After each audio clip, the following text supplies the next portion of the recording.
ወለድሽ እንዴ? ምን ማ? ኧረ በስመ አብ በል። እና ለማን ነው? ለራሴ ነው። ሰላም አዩ፣ እንዴት ነሽ? ደህና። ምን ልስጥሽ? እንትን በየቀኑ መግዛት የምትፈልጊውን ሳታስቢ ነው እንዴ የምትመጪው? ቆይ ወይስ ሀሳብሽን መንገድ ላይ ይዘርፉሻል? አይ እንደሱ አይደለም። እንትን ስጠኝ። ምን እንትን?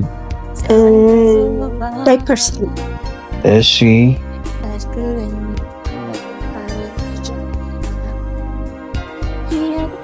ወለድሽ እንዴ? ምን ማ? ኧረ በስመ አብ በል። እና ለማን ነው? ለራሴ ነው። ዳይፐሩ እንዴ? የምን ዳይፐር? ኧረ እኔ ሞዲስ ነው ያልኩት። እንዴ በቃ እንደውም ተው። እቺ ልጅ እንጨት እያስቃሙ ነው እንዴ? ወይኔ ምን አይነት ቀሽም ሴት ነኝ። ሲጀመር ሰላም ብዬ ብቻ ልመለስም ምን ይርበተብተኛል። አሁን እንደወደድኩት ካወቀብኝማ ጉራውንም አልችለውም።